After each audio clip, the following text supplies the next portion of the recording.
पुराने समय की बात है। एक गांव में धनीराम नाम का एक किसान रहता था। उसके पास 4 लड़के थे। धनीराम अपना घर चलाने के लिए अपने खेत में कृषि कार्य करता था।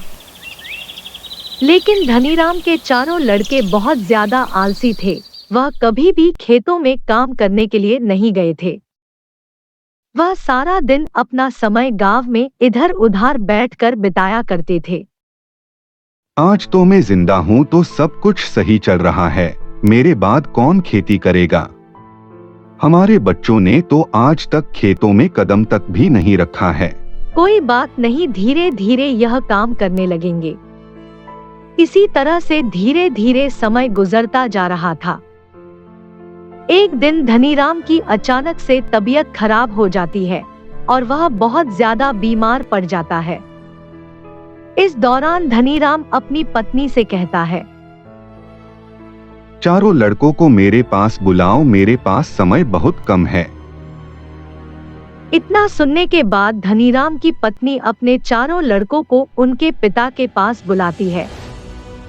धनीराम इस बात से बहुत ज्यादा चिंतित था कि उसके बाद उसके लड़कों का क्या होगा। इसलिए उसने अपने चारों लड़कों को अपने पास बुलाकर कहा, मेरे पास जितना भी कमाया हुआ धन था, मैंने वह सारा अपने खेतों के नीचे दबाया हुआ है। जब मैं इस दुनिया में ना रहूं, तो मेरे बाद तुम खेतों में से दबाया हुआ सारा खजाना निकलकर आपस में बांट लेना है। इतना सुनने के बाद धनीराम के चारों बेटे बहुत खुश हुए। इसके कुछ समय बाद धनीराम की बहुत ज्यादा बीमार होने की वजह से मृत्यु हो गई। चारों बेटे अपने बाबा के जाने से बहुत दुखी थे।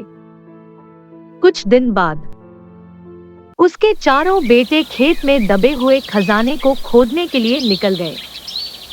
खेत में पहुंचने के बाद चारों बेटों ने पूरा खेत खोद डाला, लेकिन उनमें से किसी को भी खजाने जैसा कुछ नहीं मिला। इस बात से वह चारों बहुत निराश हुए।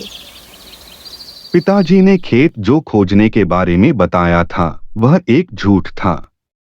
हम चारों ने पूरा खेत खोद डाला, लेकिन हमें खेत में कोई भी खजाना नहीं मिला। तुम्हारे पिताजी ने अपने पूरे जीवन में यह घर और खेत ही कमाया है। अब जब तुमने इतनी मेहनत करके पूरा खेत खोद दिया है, तो अब उसमें बीज भी डाल दो। इसके बाद चारों बेटों ने खेत में बीज बो दिए और माँ के कहे गए अनुसार खेत में समय पर पानी और खाद डालने लगे। समय बीतता गया है और कुछ समय बाद खेत में फसल तैयार हो गई। फसल काटने के बाद चारों बेटों ने फसल को बाजार में बेचा और उससे जो भी पैसे मिले उससे उन्हें बहुत खुशी मिली। इसके बाद जब चारों बेटे घर गए तो माँ ने कहा कि बेटा, तुम्हारे पिताजी तुम्हें यही समझाना चाहते हैं कि जो हम मेहनत करते हैं उसके बदले में ही हमें खजाना मिलता है। दोस्तों, इस कहानी से हमें यह सीख मिलती है, अगर हमें अपने जीवन में सफल होना है तो हमें मेहनत करनी चाहिए। अगर कोई भी आलस करता है तो वह अपने जीवन का कीमती समय बर्बाद कर रहा होता है। आपको हमेशा अपने जीवन में सही दिशा में मेहनत करनी चाहिए। और मजेदार कहानियां देखने के लिए मेरे चैनल को अभी सब्सक्राइब करें। बाय बाय दोस्तों।